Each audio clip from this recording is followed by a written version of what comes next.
والفرقان الحميد. بسم الله الرحمن الرحيم. الحمد لله رب العالمين الرحمن الرحيم مالك يوم الدين. إياك نعبد وإياك نستعين.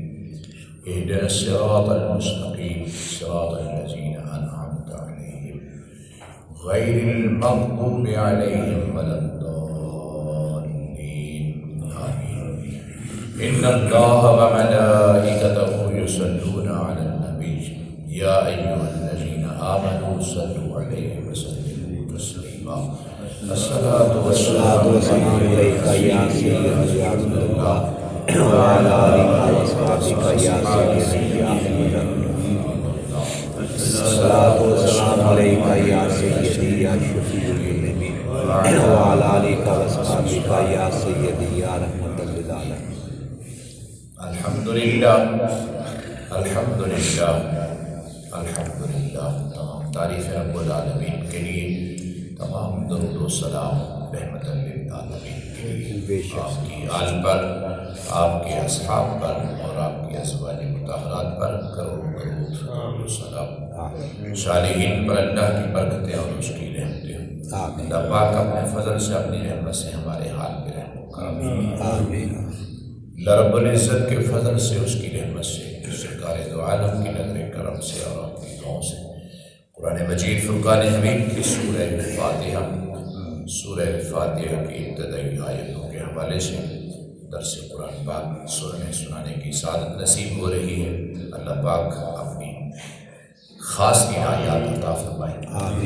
اللہ تبارک و تعالیٰ یہ سورہ مبارکہ کیونکہ شفا ہے، اس کے ذریعے سے بیماروں کو صحت و سلامتی عطا فرمائے. بسم اللہ الرحمن الرحیم.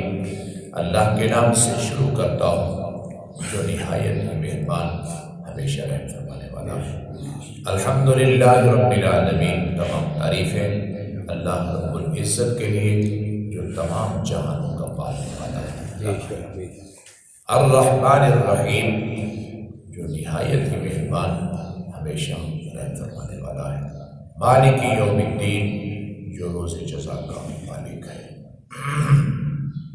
قرآن مجید فرقان حمید کی ان 3 آیتوں کے اندر آپ سمجھ فرما رہے ہیں کہ اللہ تبارک و تعالیٰ کے نام اللہ، رب، رحمان، رحیم اور مالک، یہ اللہ پاک کے پاک نام، مقدس نام، عزت والے نام، بڑے ہی خوبصورت نام.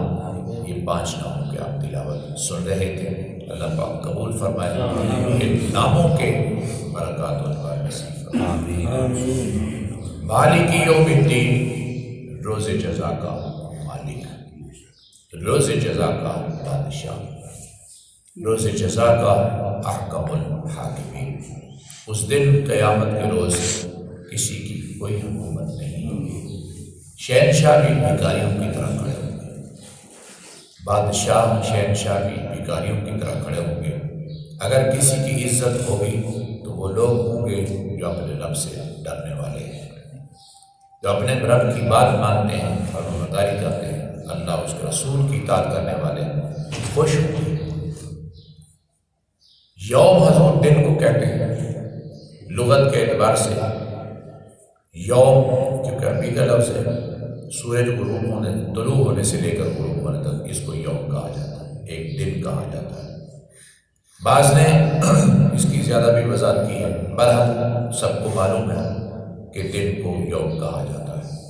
اور قیامت کا جو دن ہوگا اس کا تذکرہ ہے. مالک یوم الدین، روز جزا کا مالک، روز جزا کا بادشاہ. قیامت کے روز، قیامت کے دن اللہ تبارک و تعالیٰ نے اس دن کو حساب و کتاب کرنا ہے. خوش نصیب لوگ ہوں گے جن کے نام اعمال ان کے دائیں ہاتھ میں دی جائیں. خوش نصیب لوگ ہوں گے وہ جو بغیر لڑ کھڑائے اور صراط سے گزر جائیں گے. اور بڑے خوش نصیب لوگ ہوں گے وہ جن کو اللہ اپنے فضل سے، اپنی رحمت سے بھی قیامت کے روز فرمائے گا کہ جاؤ میں نے تمہیں بغیر حساب کے بخش دیا. اور ایسے بہت سارے خوش نصیب لوگ ہوں گے جن کو اللہ تبارک و تعالیٰ رحمت کی نگاہ سے دیکھے. اور ایسے بہت سارے خوش نصیب لوگ ہوں گے جن کو جنت کے باہر آب کوثر پلایا جائے گا اور عرش الہی کے نیچے وہ جگہ ہوگا۔ اس دن کوئی سایہ نہیں ہوگا، اس دن اللہ کے عرش کا سایہ ہوگا، اور وہ خوش نصیب لوگ ہوں گے جو اللہ کے عرش کے سائے میں ہوں گے۔ اللہ کریم اپنے حبیب کے صدقے اس قرآن پاک کی برکت سے ہمیں ان لوگوں میں شامل فرمائے۔ حضور قیامت کا دن کتنا بڑا دن ہوگا۔ قرآن کریم کی اس آیت کی وضاحت ایک اور آیت سے ہوتی ہے جو 29ویں پارے کے اندر ہے۔ اللہ رب العزت نے فرمایا کہ 50,000 سال کا دن۔ یہ کوئی لغت کی بات نہیں ہو رہی، یہ کوئی واقعہ نہیں ہے، یہ قرآن پاک کی آیت ہے۔ 50,000 سال کا دن ہوگا، قیامت کا دن 50,000 سال کا ہوگا۔ ظاہر بات ہے کہ اتنے لوگوں کو جو حساب کرنا ہے تو پھر اتنا آسان تو نہیں، اور پھر حساب بھی اللہ تبارک و تعالیٰ جو فرما رہا ہے قرآن کریم کی اس کی تائید ملتی ہے کہ حساب کیسا ہوگا۔ فرمایا ذرے ذرے کا حساب، ذرے ذرے کا ہوگا۔ جو خیر کا ذرہ لے کے آئے گا وہ بھی دیکھ لے گا، جو شر کا ذرہ لے کے آئے گا وہ بھی دیکھ لے گا۔ فَمَن يَعْمَلْ مِثْقَالَ ذَرَّةٍ خَيْرًا يَرَهُ وَمَن يَعْمَلْ مِثْقَالَ ذَرَّةٍ شَرًّا يَرَهُ۔ یہ قرآن پاک کی آیات ہے۔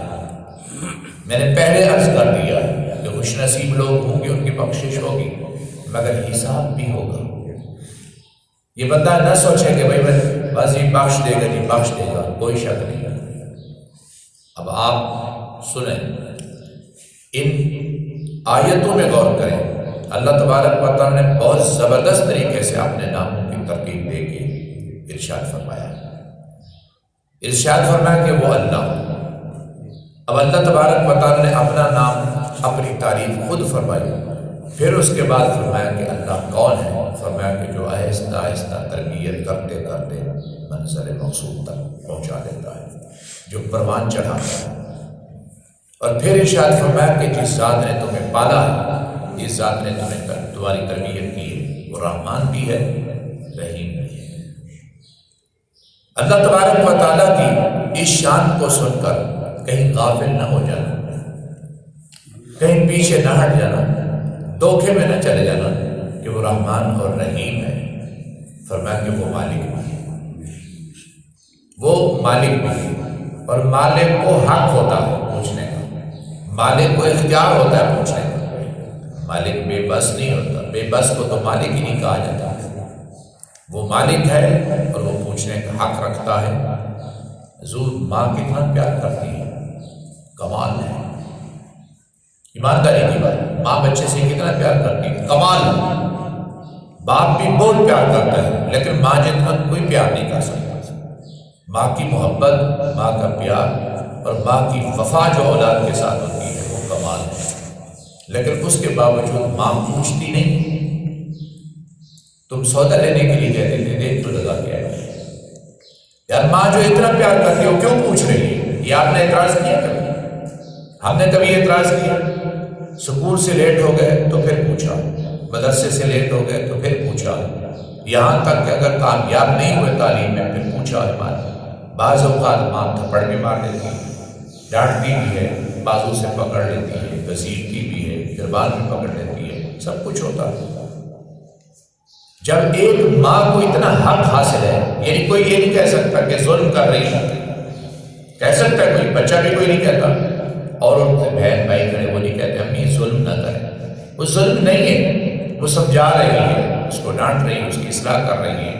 جب ایک ماں کو اتنا حق حاصل ہے تو وہ پوچھ سکتی ہے، یہ تو 70 ماؤں سے زیادہ حق ہے، اس کو 70 ماؤں سے زیادہ حق ہے، پوچھ سکتا ہے۔ اسی طریقے سے دوسری مثال، جو دنیا کے بادشاہ ہیں، دنیا کے بادشاہ وہ پوچھتے ہیں، رعایا سے پوچھتے ہیں، اور پوچھتے ہیں کہ تیری ڈیوٹی تھی، تیری نوکری تھی، تیرا ٹائم تھا، تیرا ایک وقت تھا، صبح 8 سے 5 بجے تک، آخر تو 4 بجے کیوں چلا جاتا ہے؟ تیری کیا مجبوری ہے؟ تیرا 8 بجے کا ٹائم ہے تو 10 بجے کیوں آتا ہے؟ حضور حاضری نہیں کرتی، سب کو پتا ہے، سکول ہو، پڑھانے کا ہو، پڑھنے کا ہو، سب کچھ، آخر کیوں لیٹ آتے ہیں؟ یہاں تک کہ یونیفارم ہے، یونیفارم کے متعلق سوال کیا جاتا ہے، تو کمپنیوں میں جو کام کرتے ہیں کہیں یونیفارم، اسکولوں میں جو پڑھتے پڑھاتے کالج میں یونیورسٹی میں کہیں یونیفارم، کیوں تو نے ایسا نہیں کیا؟ آج کیا تیری مجبوری ہے اور تم مسلسل ایسا کرتے پوچھ سکتے ہیں؟ جب یہ دنیا کے بادشاہ، جب یہ دنیا کے بڑے ہمارے سردار ہم سے پوچھنے کا حق رکھتے ہیں، تو اس رحمان اور رحیم، اس رب العالمین کو کوئی حق حاصل نہیں ہے؟ آپ سن لیجیے، روز جزا کا مالک کیوں کہا گیا؟ ایک نظریہ تھا، ایک نظریہ ہے، سوچ تھی ایک، اور وہ سوچ ہے، وہ کیا ہے؟ بس جی مر جائیں گے، ختم ہو گئی بات، آگے تو کوئی معاملات ہی نہیں۔ تو اللہ تبارک و تعالیٰ فرما رہا ہے کہ جس دن کے کوئی معاملات نہیں، اس دن کا میں مالک ہوں، اس دن کا میں مالک ہوں، کیوں معاملات نہیں؟ ایسا کیسے ہو سکتا ہے؟ اب قرآن کریم کی اس آیت کی تفاصیر جو بیان کی گئی ہے نا، بڑی زبردست اور بہت کمال کی، میں اس مختصر وقت میں ایک آدھا واقعہ آپ کو سناتا ہوں۔ حضور بہت سارے آپ نے دیکھے ہیں ایسے لوگ جو شہنشاہی زندگی گزارتے ہیں، ٹھاٹ باٹ کی زندگی گزارتے ہیں، ظلم بھی کرتے ہیں، مگر انہیں کچھ نہیں ہوتا، انہیں تو کچھ نہیں ہوتا، یہاں تک کہ ان کو تو مچھر بھی نہیں کاٹتا، ان کو کوئی بیماری نہیں ہوتی۔ اور بعض لوگ ایسے ہوتے ہیں جو ظالم ہوتے ہیں، بادشاہ ہوتے ہیں یا دولت مند ہوتے ہیں، ان کو کوئی تکلیف ہو جاتی ہے، ان کو کوئی تکلیف ہو جاتی ہے۔ غور سے سنیے گا، اور صرف یہ بات وقت پاس کرنے والی نہیں ہے، اور ایمانداری کی بات یہ ہے کہ یہ اصلاح کرنے کی گفتگو ہے، اور کمال کی بندہ اپنی اصلاح کر سکتا اپنی۔ ایک وہ ہوتا ہے جو ٹھاٹ باٹ کی زندگی گزار رہا ہوتا ہے، پیسہ ہوتا ہے، سب کچھ ہوتا ہے، برا وقت آ جاتا ہے اس پر برا وقت آ جاتا ہے، اولاد پر آ جاتا ہے، اپنے وجود پر آ جاتا ہے، ایسی بیماری ہو جاتی ہے، کوئی مالی نقصان ہو جاتا ہے، اس کی حالت بڑی خراب ہو جاتی ہے، یعنی دنیا کے اندر اللہ تبارک و تعالیٰ اس کو سزا دے دیتا ہے۔ اور کچھ ایسے ہوتے ہیں جو دنیا میں سزا نہیں لیتے، بالکل شاہانہ زندگی گزار کے دنیا سے چلے جاتے ہیں۔ دیکھا ہے آپ نے، میں نے بھی دیکھا، واقعات بھی موجود ہیں، قرآن پاک کے اندر واقعات موجود ہیں، اسی طریقے سے روایات بھی ہیں، اخبار بھی ہیں۔ اور ایک مظلوم ہے جو ساری زندگی مظلومیت کی زندگی گزارتا ہے، اسی مظلومیت کی زندگی میں، یعنی کبھی کسی نے اس پر ظلم کیا، وہ بدلہ نہیں لے سکتا، بندہ آگے کیونکہ ڈاٹا ہے، وہ بدلہ نہیں لے سکتا، اور غربت کی زندگی گزار کے فوت ہو گیا ہے۔ اور دوسرا وہ ہے کہ جو زندگی غربت کی گزار رہا تھا، مگر مالی حالات بہتر ہو گئے، آپ بالکل سدھر گئے۔ چار قسم کے بندے میں نے بیان کر دیا، سنیے گا ضرور۔ اللہ تبارک و تعالیٰ کیونکہ علم و حکمت والا ہے، وہ مہربان بھی ہے، عدل و انصاف والا بھی ہے، اور اس ذات کی رحمت کا یہی تقاضا ہے، اس ذات کے عدل و انصاف کا یہی تقاضا ہے، اس کے رحمان اور رحیم ہونے کا یہی تقاضا ہے، اس کے اللہ اور رب ہونے کا یہی تقاضا ہے کہ ایک اور جہان بھی ہو، ایک اور عالم بھی ہو، اور اس عالم کے اندر مظلوم کو مظلومیت کا پورا حق دیا جائے، اور ظالم کو اس کے ظلم کی پوری سزا دی جائے، مظلوم کو پوری جزا دی جائے۔ تو خالق کائنات نے فرمایا کہ وہ دن ہے ایک، اس دن کا نام ہے قیامت، اس دن کا نام ہے قیامت۔ جس بندے نے، جن بندوں نے، جن لوگوں نے، جن شہنشاہوں نے زندگی ٹھاٹ باٹ کی گزاری، مگر آخر میں ذلیل ہو گئے، اس کی وجہ سے ان کے گناہ نہیں معاف ہوتے۔ یہ دنیا کے اندر اللہ تبارک و تعالیٰ نے ایک معمولی سزا ان کو دی ہے، یہ چھوٹی سی سزا دی ہے، اور اصل معاملہ جو ہے وہ قیامت کا حضور۔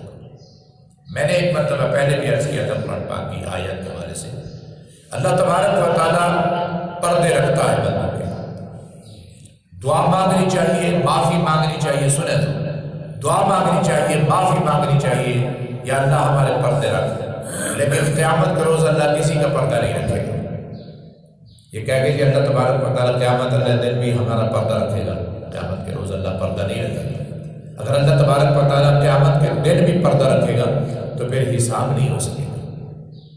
قرآن پاک کی آیات کے خلاف قرآن کریم کی آیات میں ہے کہ اللہ تبارک و تعالیٰ ان کے سارے گناہوں کو، سارے اعمال کو، اچھے اور برے کو کھول کے ان کے سامنے رکھ دے گا، ان کے رجسٹر کھل جائیں گے، ان کے صحیفے کھل جائیں گے، وہ کتابیں کھل جائیں گی، جو کچھ اس نے کیا ہے قرآن پاک میں جگہ جگہ پر ہے، جو کچھ تم نے کیا ہے وہ تمہارے سامنے موجود ہے۔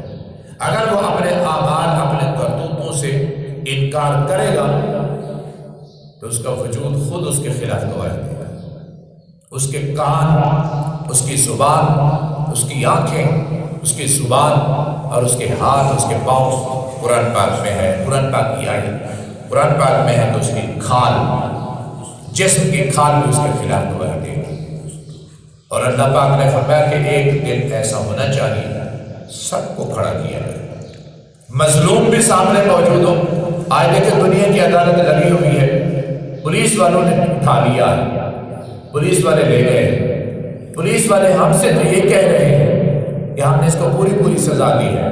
اب ہو سکتا ہے کہ کسی چودھری کے کوٹھی میں بیٹھا ہو بندہ، یہاں سے تو اٹھا کے لے گئے، بھائی وہ بااثر بندہ ہے، یہاں سے لے گئے ہیں، ہم یہی سمجھتے ہیں کہ ان کو سزا مل رہی ہے، اس نے نقصان کیا ہے، اس نے چوری کی ہے، بندے کو قتل کیا ہے، بڑی شاہانہ زندگی گزارو۔ ایسے بہت سارے چور آرام سے اطمینان سے بیٹھ کے زندگی گزار رہے ہوتے ہیں، تعلقات ہوتے ہیں، مال ہوتا ہے۔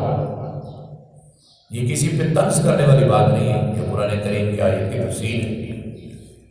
آرام سے زندگی گزار رہا ہے، اللہ کریم فرماتا ہے قیامت کرو تو ایسا نہیں ہوگا۔ ظالم کو مظلوم کے سامنے، مظلوم کو ظالم کے سامنے کھڑا کر دیا جائے گا، اور اس وقت ان دونوں سے، ظالم سے بھی اور مظلوم سے بھی سوال کرنے والا کوئی اور نہیں ہوگا، میں خود سوال کروں گا، اور میرے فرشتے موجود ہوں گے، اور میری خود اپنی عدالت لگی ہوگی، اور اس وقت ضرورت پڑنے پر ہم گواہ بھی لائیں گے۔ کوئی منکر ہوگا، کوئی انکار کرے گا، ہم گواہ بھی لائیں گے، اور ہمارا قانون ہے کہ ہم بغیر گواہی کے، بغیر صداقت کے، بغیر شہادتوں کے ہم کسی کو سزا بھی نہیں دیتے، ہم کسی کو جزا بھی نہیں دیتے۔ یہ قانون ہے اس کا، رحیم ہے، کوئی شک نہیں ہے۔ وہ فضل فرمایا کہ میں نے ابتدا میں عرض کر دیا ہے کہ وہ بہت ساروں کو بغیر حساب کے بھی بخشے گا، لیکن یہ دن عدل کا دن ہے، یہ دن انصاف کا دن ہے، یہ نامہ اعمال کھول کے رکھنے کا دن ہے۔ اس دن کو حاقہ کہا گیا، اس دن کو قاریہ کہا گیا، اس دن کو ساعہ کہا گیا۔ اس دن کا میں مالک ہوں، اور اس دن مظلوم کو مظلومیت کا پورا حق ملے گا، اور ظالم کو ظلم کا پوری اس کے ظلم کی سزا ملے گی، اور اس کو سامنے کھول کے رکھ دیا جائے گا، اور وہ اس بات کا اقرار کرے گا اور کہے گا کہ میں نے ایسا کیا تھا۔ اگر نہیں بھی کرے گا تو سامنے کھول کے رکھ دیا جائے گا، یہ ہے تیرا کرتوت، یہ ہے تیرے کرتوت، یہ ہے تیرے اعمال، اب تو بتا کہ تیری کیا سزا ہو۔ سنیے گا، بہت سارے لوگ کہیں گے کاش کہ آج کے دن سے پہلے ہم مر گئے ہوتے، کاش کہ یہ باتیں سننے سے پہلے موت آ گئی ہوتی۔ قرآن پاک کہتا ہے کاش کہ اس دن کو، جس دن کو ہم پہنچے ہیں، آج دوبارہ اٹھایا گیا ہے، آج ہم سے گفتگو شروع ہو چکی ہے کہ ہم اس سے پہلے مر چکے ہوتے، جب مرے تو اٹھتے ہی نہ، موت آ جائے۔ اللہ فرمایا کہ نہیں، ان باتوں کے، ان سوالوں کے جواب کون دے گا؟ ان سوالوں کے جواب کون دے گا؟ حضور معاف کیجئے گا، نبی ایسے نہیں کانپتے تھے، نبی ساری رات غاروں میں، نبی ساری رات تنہائی میں روتے تھے، عبادت کرتے تھے، نبیوں کے پاؤں پر سوجن ہو جاتی تھی، سوج جاتے تھے، اور چہرے سوج جاتے تھے، آنکھیں لال ہو جاتی تھی، گریزاری کرتے تھے، نبی کرتے تھے، ولی کرتے تھے، غوث کتب ابدال کرتے تھے، بڑی ہستیاں کرتی تھیں۔ ہماری سوچ میں، سنیے، ہماری سوچ میں ایمانداری کی بات ہے، یہ صرف سوچ نہیں، حقیقت ہے۔ ہماری سوچ میں رسول پاک کے غلام، ہمارے آقا، صحابہ کرام، کروڑوں سلام ان ہستیوں پر، صحابہ کرام کا آپ پڑھ کے دیکھیں، ان کی سیرت پڑھ کے دیکھیں۔ میں نے جمعے کو بھی عرض کیا تھا، سرکار نے فرمایا یہ میرا صحابی جنتی ہے، یہ میرا صحابی جنتی ہے، یہ میرا صحابی جنتی ہے۔ اور آج کی اس تاریخ کے اندر جو عثمان نے اللہ کے راستے میں خرچ کیا ہے، اور اس کے بعد عثمان کوئی اور عمل نہ کرے تو یہی جنت میں لے جائے گا۔ آپ اس بات کو غور سے سنیں، عثمان نے جو آج عمل کیا نا، اس کے بعد کوئی عمل نہ کرے یہی کافی ہے، یعنی بس اسی کی وجہ سے جنت میں جائے گا۔ اس کے باوجود عثمان نے صدقہ بھی کیا، خیرات بھی کی، عمل بھی کیا، نوافل بھی پڑھے، یہاں تک عثمان غنی رضی اللہ تعالیٰ مرتے دم جب شہید ہو رہے تو اس وقت قرآن کی تلاوت ہی کر رہے تھے۔ یعنی جن کو جنت کی خوشخبریاں سنا دی ہیں ان کی کیفیت یہ ہے۔ میں نے کل سرکار کی بات سنائی تھی، سرکار کے صحابہ کی بات سنا رہا ہوں، اور صحابہ کرام کو کوئی تکلیف نہیں تھی، صحت مند تھے، جوان تھے، صحت مند تھے، جب نماز کے لیے کھڑے ہوتے وضو کرتے جسم کانپتے ان لوگوں کے۔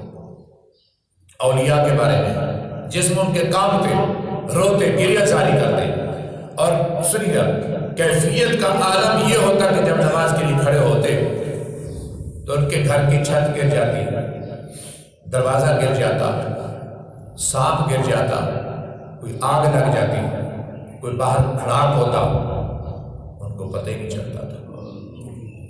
جب سوال ہوتا تھا وہ کہتے تھے ہم تو اللہ کی نماز پڑھ رہے تھے، یہ کیفیت ہوتی تھی، اور گریہ جاری کرتے تھے۔ میں بہت بڑی عظیم ہستی کا ایک واقعہ بالکل مختصر ہے۔ خواجہ حسن بصری کا دور، خواجہ حسن بصری وہ ہستی ہے جس کو تابعی کہا جاتا ہے، اور یہ کمال کی شخصیت ہے۔ تمام طریقت، چشتی، قادری، نقشبندی، سہروردی، تمام طریقت جو ہے خواجہ حسن بصری تک ملتے ہیں۔ خواجہ حسن بصری سے آگے یہ چاروں کے چاروں سلسلے بڑھتے ہیں۔ خواجہ حسن بصری کو بڑے بڑے عظیم صحابہ کرام کی محبت، عقیدت اور صحابہ کرام سے ملنا، ان سے علم حاصل کرنا، یہ ان کو سعادت حاصل تھا۔ اور خواجہ حسن بصری کے متعلق یہ لکھا جاتا ہے کہ وہ زیادہ تر گریہ زاری کرتے تھے، ساری رات قیام میں گزارتے تھے۔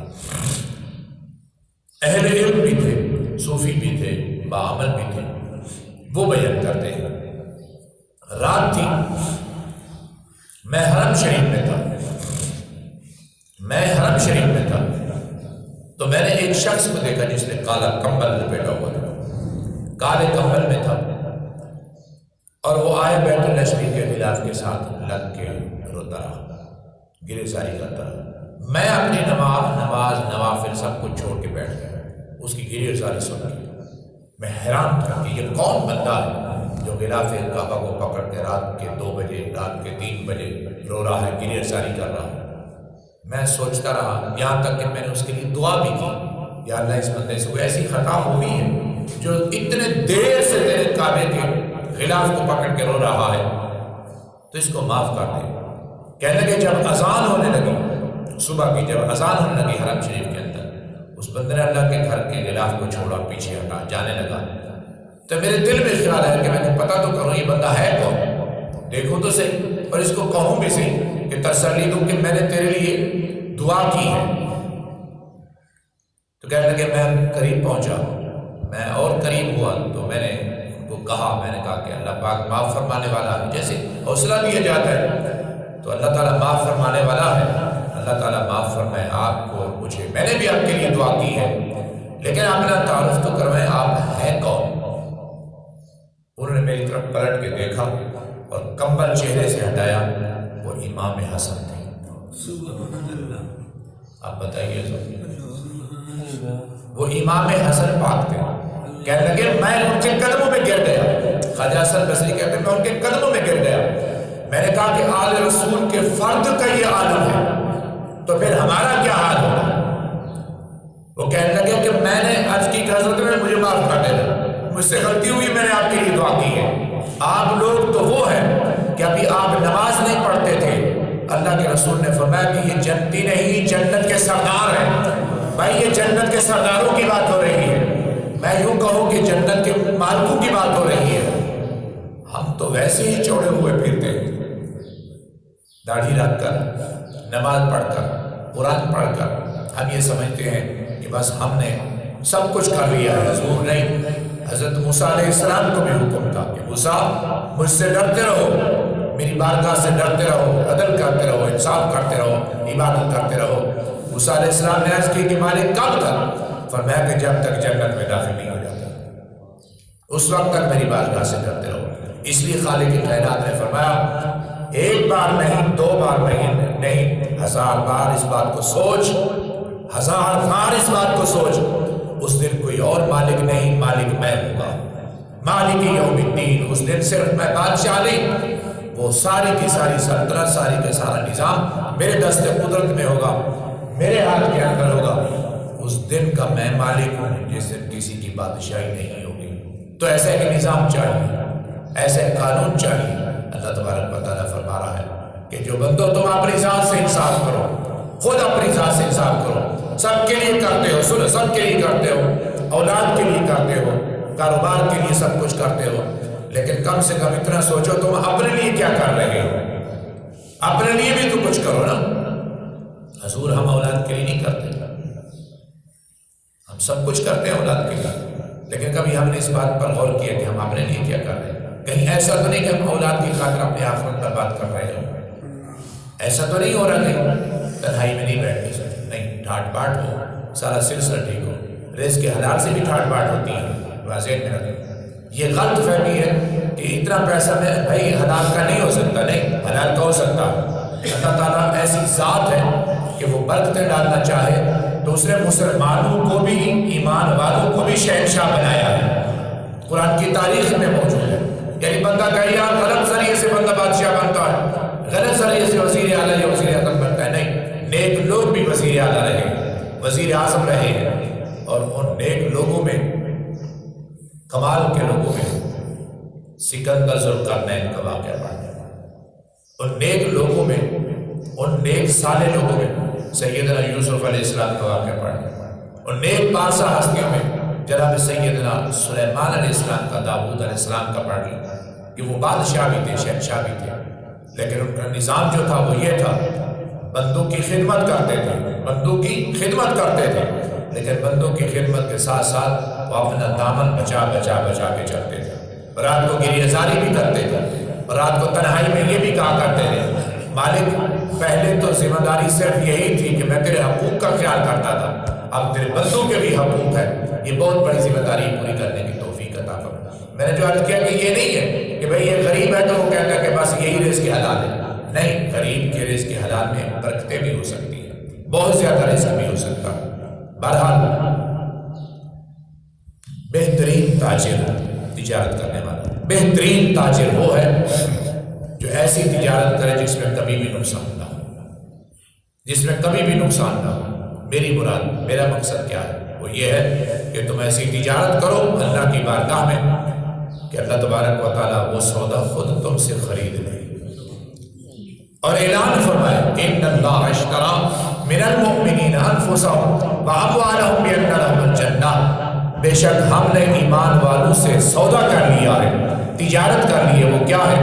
ہم نے ان کو جان اور مال کے بدلے جنت عطا فرما دی ہے، اور یہ وہی ہستی ہے جن کا تذکرہ ہو رہا ہے، لیکن اس کے باوجود کیفیت یہ ہے۔ قرآن کریم کی سورہ مبارکہ کی آیت نمبر مالک یوم الدین 3 نمبر لکھا ہوا ہے، مالک یوم الدین، روز جزا کا مالک۔ ہم تسلیم کرتے ہیں، میں اب دعا کر رہا ہوں، ہم تسلیم کرتے ہیں اے میرے مالک، اے میرے خالق، تو ہی ہمارا مالک ہے، بے شک بے شک تو ہی ہمارا خالق ہے۔ بے شک بے شک۔ میں گواہ بنا کر لوگوں، دوست ہم ایک دوسرے کے گواہ ہیں، میں گواہ بنا کر اس قرآن پاک کو مسجد میں بیٹھ کر کہتے ہیں یا اللہ ہم دل جان سے تسلیم کرتے ہیں کہ تو ہی ہمارا خالق ہے، تو ہی ہمارا محافظ ہے، اور تو ہی ہمارا مددگار ہے۔ یا اللہ اپنے فضل سے، اپنی رحمت سے ہماری مدد فرما۔ آمین۔